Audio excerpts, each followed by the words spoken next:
အားလုံးပဲမင်္ဂလာပါ Techo City Channel မှာကြိုဆိုလိုက်ပါတယ်ဒီနေ့ကျွန်တော်ပြပေးမယ့်အကြောင်းအရာလေးကဒီကတော့ CIR ဆိုတဲ့စနစ်ပေါ့ဘယ်လို register လုပ်ရမလဲဆိုတဲ့ဟာလေးကိုကျွန်တော်ပြပေးပါမယ်အရင်ဆုံးဖုန်းမှာပါတဲ့ IME ရဲ့နံပါတ်ကလေးကိုတစ်ချက်စစ်ပါစစ်ဖို့တော့က star share 0 6 share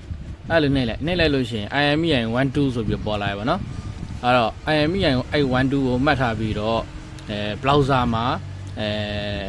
မိမိရဲ့ဒီဖုန်းက register လုပ်ပြီးသားလားမလုပ်ရသေးလားဆိုတော့ကြည့်တဲ့ဟာလေးပေါ့နော်အဲ့တော့ browser တစ်ခုကိုဖွင့်မယ်ပေါ့နော်ဖုန်းမှာရှိရင်လည်းဖုန်း browser ပေါ့ကျွန်တော်က computer browser ကနေမှဖွင့်တစ်ခုကိုဖွင့်လိုက်မှာပေါ့နော် browser ဖွင့်လိုက်မယ်ဖွင့်လိုက်လို့ရှိရင်ဒီမှာက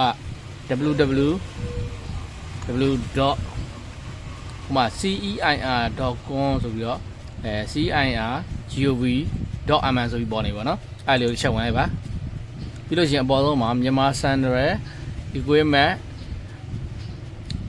Identity Register Portal ဆိုတဲ့ဟာလေးကိုနှိပ်လိုက်ပါနော်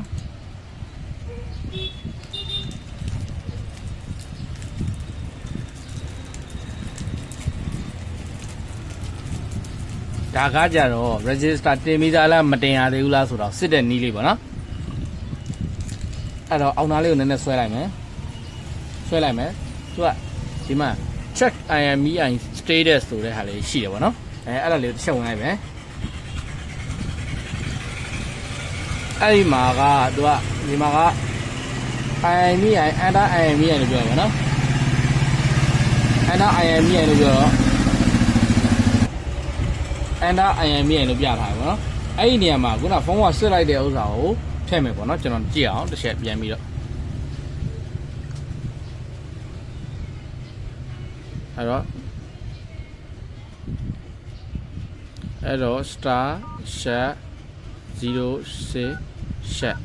အဲ့မှာကျွန်တော် IMEI က863580အဲ့ဒီမှာထည့်မယ်ပေါ့နော်86တင်ငါခွန်ရှိတုံညာ56 40 6955အဲ့မှာပေါ့နော်ဒါဆိုရင် IMEI တစ်ခု1ပေါ့နော်ကျွန်တော်အခုနဖုန်းမှာပါတယ် IMEI 1ကိုရိုက်လိုက်ရယ်ရိုက်လိုက်ပြီးတော့ INO robot ဆိုတဲ့နေရာလေးမှာအမှန်ချစ်ပေးလိုက်ပြီးလို့ရှိရင်ဒီနားမှာဒီ check status ဆိုတာလေးပေါ်လာတယ်မယ်နော်ဒီ robot မဟုတ်ကြောင်းစစ်ပြီးလို့ရှိရင်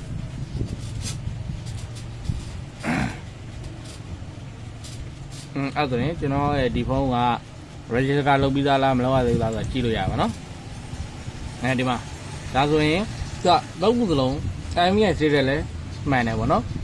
test payment မှာလည်းပိတ်ဖြစ်သွားပြီပြီးတော့ device ကို block စက်ကို block ထားရလဲလွတ်သွားပြီပေါ့နော် allow ဆိုပြီးပြထားတယ်နော်အဲ့တော့ဒါက1ပြီးသွားပြီပေါ့နော်1နဲ့ပြီးသွားပြီနောက်ကဒီမှာပြန်ဝင်မယ် check IMEI စစ်တဲ့ပြောရင် IMEI ရိုက်မဲ့နေရာလေးကို check ပြန်ထောက်ပြောရင်ခုနဖုန်းက IMEI နံပါတ်2ကိုကြည့်လိုက်မယ်နော်863580ပြန်ရေးလိုက်မယ်86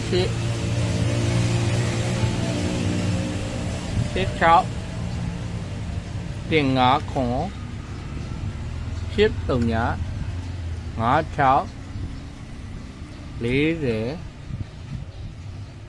69 48ဒါဆိုလို့ရှိရင်နောက်တဲ့ IMEI နံပါတ်2ပေါ့နော်ဒါ2ကိုစစ်တာပေါ့နော် IMEI နံပါတ်2ကိုစစ်လိုက်တာပေါ့နော်အဲ့ဒါဆိုဒီမှာက INO robot ဆိုတာလေးကိုအောက်ချစ်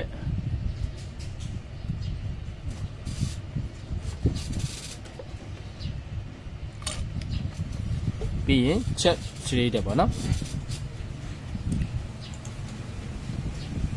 ဒီမှာကြတော့unpaid status ဆို test payment မှာ unstated လို့ပြနေပေါ့နော်ကျွန်တော်ကဒီရဲ့အတွင်းမှာဘာလို့ရင်ဒီလိုဟာမျိုးပေါ်ပြီဆိုလို့ရှိရင်ဘာလို့ရမလဲဆိုလို့ရှိရင်ဖုန်းsingle တစ်ခုနှစ်ခုထည့်ပြီးတော့ single နှစ်ခုထည့်ပြီးတော့ဖုန်းခေါ်လိုက်လို့ရှိရင်ဒီဟာလေးကပျောက်သွားလိမ့်မယ်နော်ကျွန်တော်လက်တွေ့လောက်ပြပေးမယ်နော်ကျွန်တော်မှဒီမှာ IMEI 2က unpaid တစ်ခုပြနေပါနော်အဲ့လေးကိုကျွန်တော်ဖုန်း single ထဲကိုဖုန်းလေးကိုထ ထည့်မယ်ပေါ့နော်စင်ကတ်နှစ်ကတ်ထည့်ပြီးတော့ကျွန်တော်ကတယ်လီနောတစ်ကတ်ရယ်မိုင်းတယ်တစ်ကတ်ရယ်ထည့်လိုက်ရပါနော်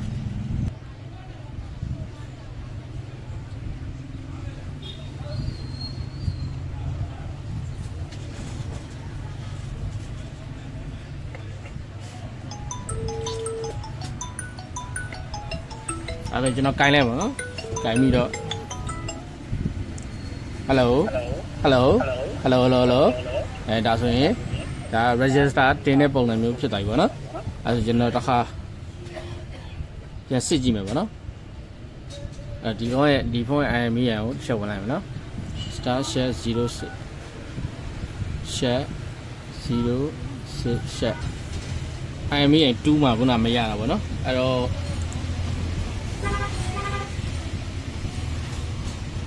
ာ့က go to main page ကိုပြန်နှိပ်လိုက်မယ်ပြီးရင် check IMEI ပြီးရင် IMEI D2 ပေါ့နော်အဲ့ကောင်က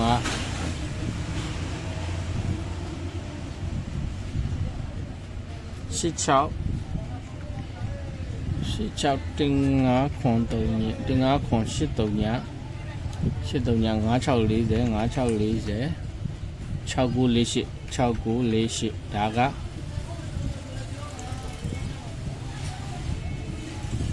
ခုနကမရတဲ့ကတ်ပေါ့နော်သူကအမ်ဘိတ်တစ်ခုပြနေတဲ့ဟာပေါ့နော်အဲ့ဒါလေးအဲ့ဒီကတ်ပဲကျွန်တော်တစ်ချက်ပြန်စစ်လိုက်မှာပေါ့နော်ပြီးတော့ chest IMEI ရနေလိုက်မယ်ဒီမှာတွေ့လားသုံးခုလုံးအမှန်ချပြပါပြီဗျနော်သူကဖုန်းတကောခေါ်လိုက်ကိုရတယ်ပေါ့နော်ကတ်ဟိုဟာခုနကဒီနားမှာအမ်ဘိတ်ပြနေရလေးကိုနော်ဒါဆိုရင်